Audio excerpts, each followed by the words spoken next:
다시 또 탄수화물을 찾습니다. 물거품이 되어버린 노력.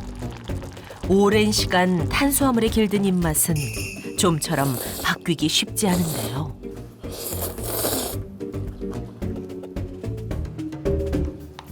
쳇바퀴 돌듯 매번 반복되는 상황. 그녀는 왜 이렇게 음식에 집착하게 되는 걸까요?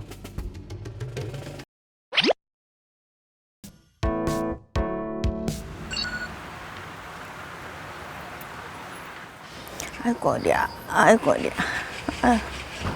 느린 속도에도 내딛는 걸음마다 뒤따르는 통증. 그리고 주체할 수 없는 땀까지.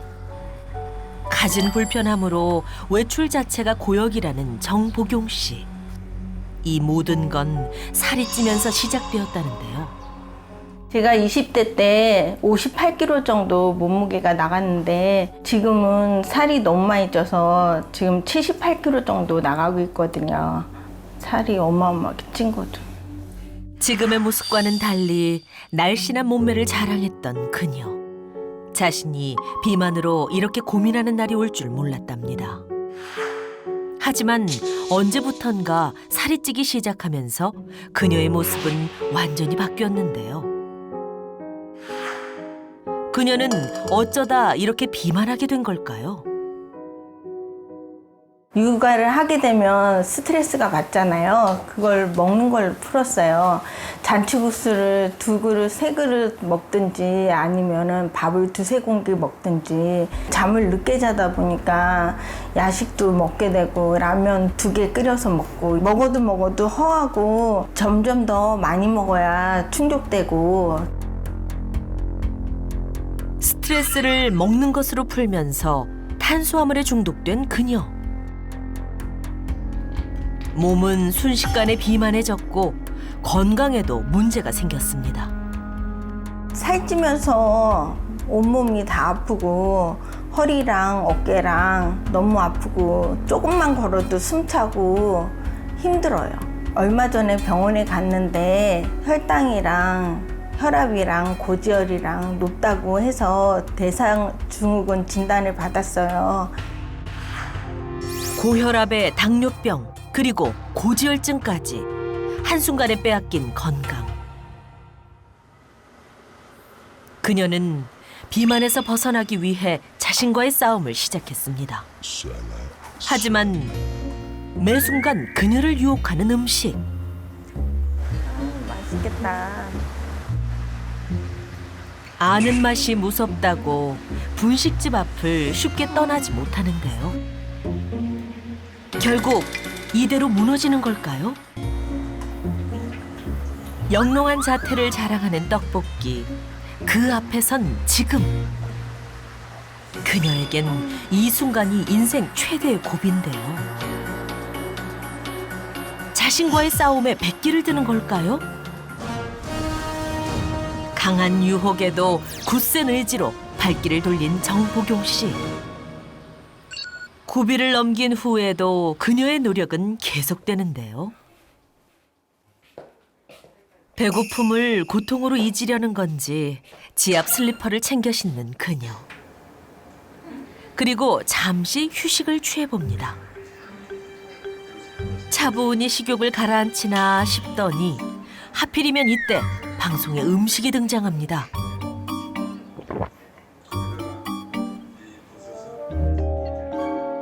애써 누른 식욕이 서서히 다시 솟구치는데요. 안 되겠다.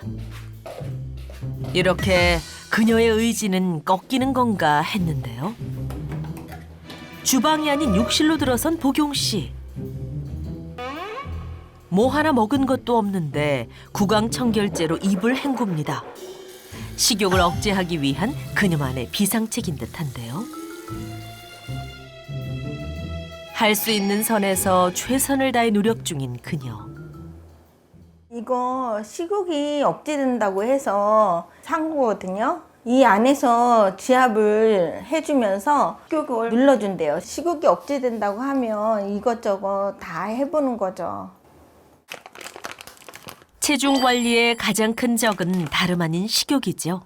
그걸 이겨내기 위해 온갖 노력을 하고 있고 그래도 도저히 못 이길 땐 겨우 먹는 간식이 있답니다.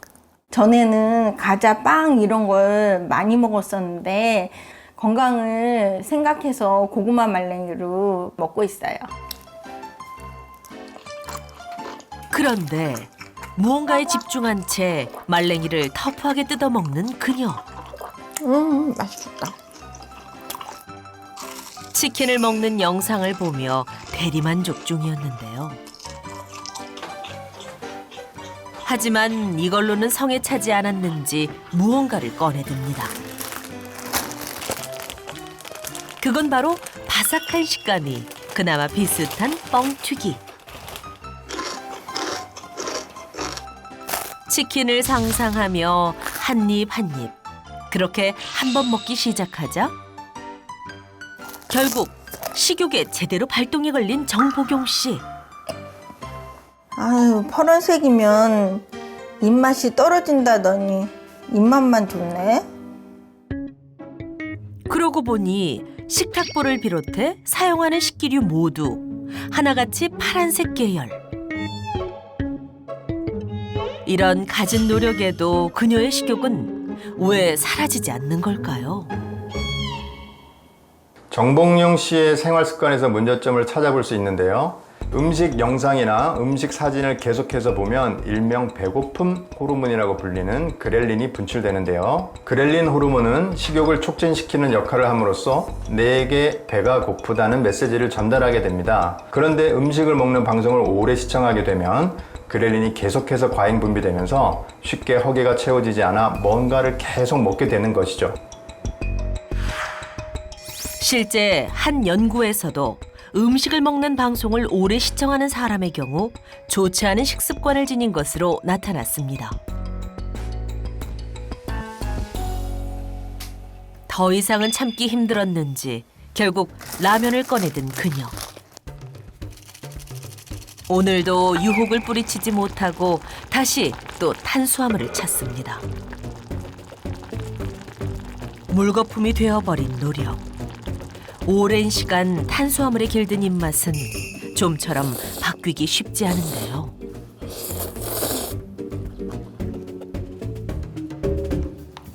쳇바퀴 돌듯 매번 반복되는 상황. 그녀는 왜 이렇게 음식에 집착하게 되는 걸까요? 우리가 음식을 섭취한 후에 포만감을 느끼는 건 식욕을 억제하는 렙틴 호르몬이 뇌에 신호를 주기 때문입니다. 그런데 렙틴 호르몬이 필요 이상으로 많이 분비되면 렙틴 신호에 무감각해지는 저항 반응이 나타나면서 뇌가 먹지 말라는 신호에도 반응하지 않아 포만감을 느끼지 못하고 계속 무언가를 먹게 됩니다.